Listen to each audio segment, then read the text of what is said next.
एक बुढ़िया थी जिसके 7 बेटे थे। उसमें से 6 बेटे तो कमाते थे पर एक बेटा निकम्मा था। वह बुढ़िया 6 बेटों की रसोई बनाती, उन्हें भोजन कराती और उनका जो कुछ जुटा बचता वो उसे 7वें बेटे को दे देती। 7वां बेटा भोला भाला था। वह इस बारे में मन में कुछ विचार नहीं करता था।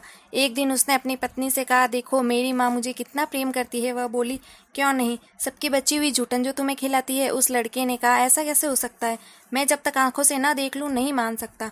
तो उसकी पत्नी हंसकर बोली, तुम देख लोगे तब तो मानोगे। कुछ दिनों बाद एक बड़ा त्योहार आया। घर में 7 प्रकार के भोजन और चूरमा के लड्डू बनाए गए। वह 7वां लड़का अपनी पत्नी की बात को जांचने के लिए सिर दर्द के बहाने से पतला कपड़ा सिर पर ओढ़कर रसोई घर में जाकर लेट गया और कपड़े में से सब देखता रहा। उसके 6 भाई भोजन करके चले गए। उसने देखा कि माँ ने उनके लिए सुंदर सुंदर आसन बिछाए, 7 प्रकार की रसोई परोसी है, आग्रह कर कर के उन्हें भोजन करा रही है। जब 6 भाई भोजन करके उठ गए तब माँ ने उनकी थाली में से बचे हुए लड्डुओं के टुकड़ों को उठाकर उनका एक लड्डू बनाया। जूठन को साफ कर माँ ने उसे पुकारा, उठ बेटा, 6 भाई भोजन कर कर चले गए हैं, अब तू ही रह गया है, उठ भोजन कर ले। उसने कहा, माँ मुझे भोजन नहीं करना, मैं परदेश जा रहा हूँ। माँ बोली, कल जाता है तो आज ही चला जा। वह बोला, हाँ हाँ जा रहा हूँ। यह कहकर वह घर से निकल गया। चलते समय उसे अपनी पत्नी की याद आई। वह गौशाला में कंडे थाप रही थी। वह जाकर उससे बोला, हम जावे परदेश को आवेंगे कुछ काल, तुम रहियो संतोष से धर्म आपनो पाल। वह बोली, जावो पिया हमारी सोच हटाए, राम भरोसे हम रहे, ईश्वर तुम्हें सहाय।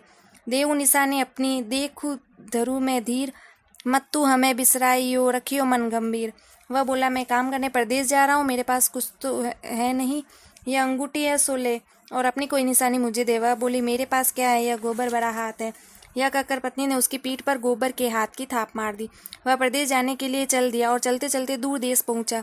वहां पर एक साहूकार की दुकान पर जाकर बोला, सेठ जी मुझे नौकरी पर रख लो। साहूकार को नौकर की जरूरत थी, इसलिए साहूकार ने कहा, ठीक है रह जा। लड़के ने पूछा, तनख्वाह क्या दोगे? तो साहूकार बोला, काम देकर दाम मिलेंगे। लड़का बोला, ठीक है सेठ जी। उसे साहूकार के यहाँ नौकरी मिल गई।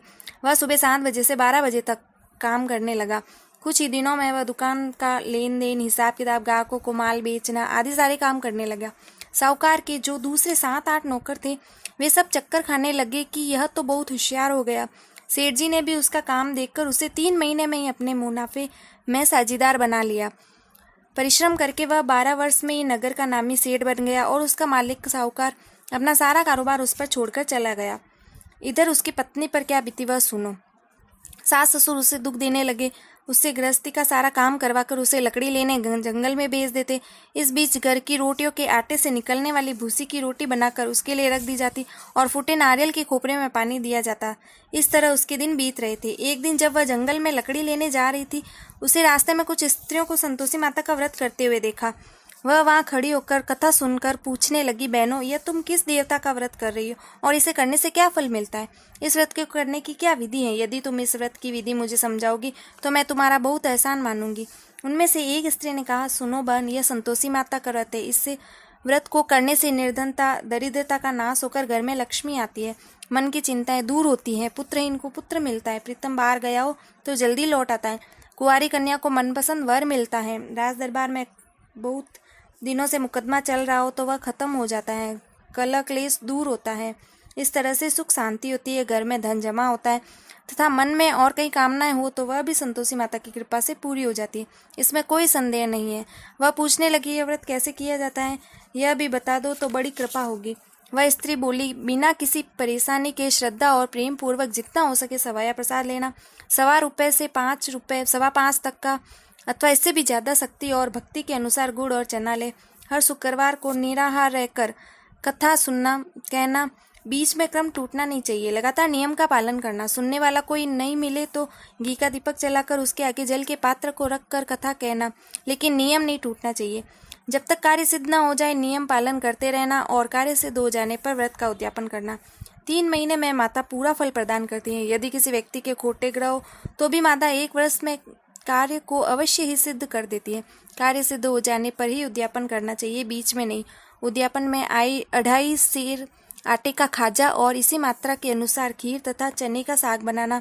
8 लड़कों को भोजन कराना। मिल सके तो देवर जेठ कुटुंब के लड़के को बुलाना, यदि ना मिले तो रिश्तेदार और पड़ोसियों के लड़कों को बुलाना। उन्हें भोजन कराकर और यथाशक्ति दक्षिणा देकर माता का नियम पूरा करना। उस दिन घर में कोई खटाई न खाए। यह सुनकर वह वहां से चल दी। उसने रास्ते में लकड़ी के गट्ठर को बेच दिया और उन पैसों से गुड़ चना ले माता के व्रत की तैयारी करने आगे चली। सामने एक मंदिर देखा तो लोगों से पूछा कि यह किसका मंदिर है। यह सब कहने लगे यह संतोषी माता का मंदिर है। यह सुनकर वह माता के मंदिर में गई और माता के चरणों में लौटने लगी। वह माता से विनती करने लगी, माता मैं दीन हूँ, निपट मूर्ख हूँ, मैं व्रत के नियम कुछ नहीं जानती, मैं बहुत दुखी हूँ। हे माता जगत जननी, मेरा दुख दूर करो, मैं तुम्हारी शरण में हूँ। माता को दया आई। एक शुक्रवार बीता कि दूसरे शुक्रवार को ही उसके पति का पत्र आ गया और तीसरे शुक्रवार को ही उसका भेजा हुआ पैसा भी आ पहुंचा। यह देखकर जेठानी मुंह सिकोड़ने लगी, इतने दिनों में पैसा आया है, इसमें क्या बड़ाई है। लड़के ताने देने लगे। अब काकी के पास पत्र आने लगे, रुपया आने लगा। अब तो काकी की खातिर बढ़ेगी, अब तो काकी बुलाने से भी नहीं बोलेगी। बेचारी सरलता से कहती है, भैया पत्र आए, रुपया आए तो हम सभी के लिए अच्छा है। यह कहकर आंखों में आंसू भरकर वह संतोषी माता के मंदिर गई और मातेश्वरी के चरणों में गिरकर रोने लगी। माँ, मैंने तुमसे पैसा नहीं मांगा, मुझे पैसे से क्या काम है, मुझे तो अपने सुहाग से काम है। मैं तो अपने स्वामी के दर्शन करना और सेवा करना चाहती हूँ। तब माता से ने प्रसन्न होकर कहा, जा बेटी, तेरा स्वामी जल्दी आएगा। यह सुनकर खुशी से बावली हो वह घर में आकर काम करने लगी। अब संतोषी माता विचार करने लगी, इस भोली पुत्री से मैंने कह तो दिया कि तेरा पति शीघ्र ही आएगा, पर आएगा कहाँ से? वह तो इसे स्वप्न में भी याद नहीं करता। इसे उसकी याद दिलाने के लिए मुझे ही जाना पड़ेगा। संतोषी माता उस बुढ़िया के बेटे के पास गई और स्वप्न में प्रकट होकर कहने लगी, साहूकार के बेटे सोता है या जागता है? उसने कहा, माता न तो सोता हूँ न ही जागता हूँ, बीच में ही हूँ, कहिए क्या आ गया है? माँ बोली, तेरा घर बार है या नहीं? वह बोला, मेरा सब कुछ है माता, माँ बाप भाई बहन पत्नी, क्या कमी है? माँ बोली, पुत्र तेरी पत्नी बहुत कष्ट उतारी है, तेरे माँ बाप उसे दुख दे रहे हैं, वह तुझसे मिलने को तरस रही है, तू उनकी सुधि क्यों नहीं लेता? वह बोला, हाँ माता यह तो मैं जानता हूँ, पर मैं जाऊँ कैसे? परदेश की बात है, लेने देने का कोई हिसाब नहीं, जाने का कोई रास्ता नजर नहीं आता, कैसे चला जाऊँ?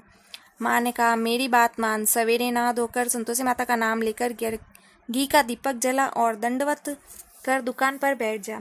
देखते देखते तेरा सारा लेन देन चूक जाएगा, जमा माल बिक जाएगा और सांझ होते होते धन का ढेर लग जाएगा।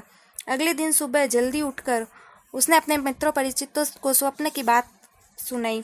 वे सब उसकी बात सुनकर हंसी उड़ाने लगे। वे कहने लगे कि सपने की बात भी कभी सच होती है। एक बूढ़ा व्यक्ति जो बहुत समझदार था बोला, देखो भाई, मेरी बात मानो, इस तरह सच या झूठ विचारने के बदले जैसा देवता ने कहा है वैसा ही करना, इसमें तेरा क्या जाता है? वह बूढ़े की बात मानकर नहा धोकर संतोषी माता को प्रणाम कर और घी का दीपक जलाकर दुकान पर जा बैठा। थोड़ी देर ही में ही उसने देखा कि लेने देने वाले रुपए दे गए, ले गए, हिसाब कर ले गए। कोठी में भरे हुए सामान के खरीदार नकद दाम में सौदा करने लगे। शाम तक धन का ढेर लग गया। वह माता का चमत्कार देखकर बड़ा प्रसन्न हुआ। मन में संतोषी माता का नाम लेकर वह घर के लिए गहना कपड़ा आदि सामान खरीदने लगा। यहाँ के सारे काम से निपट कर वह अपने घर को रवाना हुआ। इधर उसकी पत्नी जंगल में लकड़ी लेने गई। लौटते समय थक जाने की वजह से वह संतोषी माता के मंदिर पर विश्राम करने के लिए बैठ गई। यहाँ वह रोज थी। दूर से धूल उड़कर देखकर उसने माता से पूछा, हे माँ, यह धूल कैसी उड़ रही है? माता ने कहा, हे पुत्री, तेरा पति आ रहा है, अब तू ऐसा कर, लकड़ियों के 3 गट्ठर बना, एक गट्ठर नदी के किनारे रख, दूसरा मेरे मंदिर पर और तीसरा अपने सर पर रख। तेरे पति को लकड़ी का गट्ठर देखकर मोह पैदा होगा। वह वहाँ रुककर नाश्ता पानी बना खाकर अपनी माँ से मिलने जाएगा। तू लकड़ी का गट्ठर उठाकर जाना और बीच चौक में गट्ठर डालकर 3 आवाजें जोर से लगाना, लो सासू जी, लकड़ियों का गट्ठर लो, भूसी की रोटी दो, नारियल के खोपरे में पानी दो, आज कौन मेहमान आया है? संतोषी माता की बात सुनकर वह बहुत अच्छा माताजी कहकर प्रसन्न मन से एक को नदी के तट पर और दूसरे को माता के मंदिर पर रखा। इतने में ही वह मुसाफिर उसका पति आ पहुंचा। सूखी लकड़ी देखकर उसकी इच्छा हुई कि अब वहीं विश्राम करे और भोजन बना खाकर गांव जाए। इस प्रकार भोजन बना खाकर विश्राम कर वह अपने घर गया। उसी समय उसकी पत्नी सिर पर लकड़ी का गट्ठर उठाए आई और उसने गट्ठर को आंगन में डालकर जोर से 3 आवाजें लगाई, लो सासू जी, लकड़ी का गट्ठर लो, भूसी की रोटी दो, नारियल के खोपरे में पानी दो, आज कौन मेहमान आया हुआ है? यह सुनकर उसकी सास ने अपने द्वारा दिए गए कष्टों को भुलाने के लिए कहा, बहू तू ऐसा क्यों कह रही है? तेरा मालिक ही तो आया है, बैठ, मीठा बात खा, भोजन कर, कपड़े गहने पहन। इतने में उसकी आवाज़ सुनकर उसका पति बाहर आया और उसके हाथ में अंगूठी देखकर व्याकुल हो गया।